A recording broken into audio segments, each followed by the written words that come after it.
Solo levelling, ये नाम सुनते ही जहन में एक लेजेंड की कहानी आती है ना? लेकिन जहां एक लेजेंड ने इतिहास रचा, वहीं अब एक नई गाथा जन्म ले रही है। तो चलिए आज गोता लगाते हैं सोलो लेवलिंग के उस सीक्वल में जिसका सबको बेसब्री से इंतजार था, रैग्नारॉक। और यहीं से उठता है वो सबसे बड़ा सवाल, वो सवाल जो हर फैन के मन में है, क्या बेटा अपने पिता की उस जबरदस्त विरासत को, उस लेगेसी को आगे बढ़ा पाएगा? चलिए मिलकर इसका जवाब ढूंढते हैं। तो कहानी के बिल्कुल सेंटर में है एक नया हीरो, और वो कोई और नहीं बल्कि सुंग जिनवू का अपना बेटा सुंग सू हो है। और यहीं से हमारी ये नई थ्रिलिंग जर्नी शुरू होती है।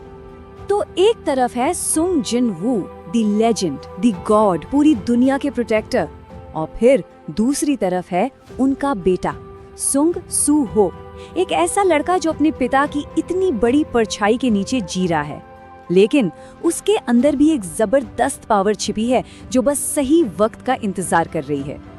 अच्छा, अब जरा इस नई कहानी की दुनिया के बारे में बात करते हैं, क्योंकि जो शांति ऊपर से दिखाई देती है ना, उसके नीचे एक बहुत गहरा राज छुपा हुआ है। ये दुनिया वैसी बिल्कुल नहीं है जैसी वो दिखती है। सुंग जिनवू ने ये शांति हासिल तो कर ली थी। वो एक भगवान जैसी ताकत बनकर पृथ्वी से बहुत बहुत दूर स्पेस के खतरों से लड़ रहे थे, ताकि यहाँ धरती पर सब लोग एक नॉर्मल जिंदगी जी सके। लेकिन यही कहानी में आता है सबसे बड़ा ट्विस्ट। ये शांति असल में एक झूठ पर बनी थी। देखिए, इंसानियत को एक नॉर्मल जिंदगी देने के लिए जिनवू ने एक बहुत बड़ी कीमत चुकाई थी। उन्होंने सबके दिमाग से जादू, गेट्स और हंटर्स की यादें ही मिटा दी थी। मतलब ये पूरी की पूरी शांति एक बहुत बड़े सीक्रेट पर टिकी हुई थी। तो सवाल ये है कि ऐसी दुनिया में जहाँ किसी को मैजिक के बारे में पता तक नहीं, हमारा नया हीरो अपनी पावर्स को हासिल कैसे करेगा? वेल, इसका जवाब सिस्टम में है, लेकिन इस बार ये सिस्टम थोड़ा अलग है। ये जो नया सिस्टम है ना, ये कोई रहस्यमयी चीज नहीं है।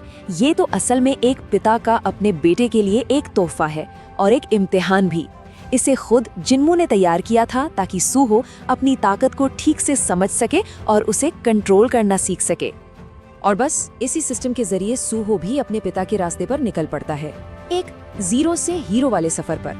हर बार लेवल अप होने के साथ वो सिर्फ मजबूत ही नहीं होता, बल्कि धीरे धीरे उन राजों से भी पर्दा उठाता है जो उसके पिता ने पूरी दुनिया से छिपाए थे।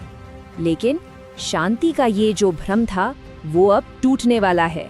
खतरा वापस आ गया है और सूहो की असली परीक्षा तो अब शुरू होने वाली है। होता क्या है कि अचानक पूरी दुनिया में नए और अजीब से गेट्स खुलने लगते हैं, और इनमें से जो मॉन्स्टर्स निकल रहे हैं वो पहले से कहीं ज्यादा खतरनाक हैं। और इस सब के बीच सूहो को अपनी पावर्स और अपनी असली पहचान दोनों को दुनिया से छिपाकर अकेले ही आगे बढ़ना है। हाँ, लेकिन वो इस खतरनाक सफर में पूरी तरह अकेला भी नहीं है। बेरू जैसे वफादार और पुराने शैडो सोल्जर्स अब उसके मेंटोर बनकर लौटे हैं, और उनका मैसेज बिल्कुल क्लियर है। ट्रेनिंग का टाइम ओवर, असली जंग अब शुरू होती है। तो अब आते हैं कहानी के असली मुद्दे पर। सोहो की लड़ाई सिर्फ दुनिया को बचाने की नहीं है, नहीं, ये उससे कहीं ज्यादा बड़ी है। जरा सोचिए, सुंग जिनवू की लड़ाई थी मॉन्स्टर्स और मोनार्क्स से धरती को बचाने के लिए, लेकिन सूहो, उसका सामना है कॉस्मिक गॉड्स से, जिन्हें इटर्नल्स कहा गया है। उसका बैटल ग्राउंड ये दुनिया नहीं बल्कि पूरा का पूरा यूनिवर्स है, और दांव पर सिर्फ इंसानियत नहीं बल्कि पूरा अस्तित्व लगा हुआ है। और इसीलिए ये कहानी सिर्फ दुश्मनों से लड़ने की नहीं है, ये कहानी है अपनी पहचान बनाने की, अपनी पिता की उस विशाल परछाई से बाहर निकलकर खुद एक नया लेजेंड बनने की। तो हम इसी एक सवाल के साथ आज की बात खत्म करते हैं। एक महान लेजेंड की परछाई में क्या एक और लेजेंड जन्म ले सकता है?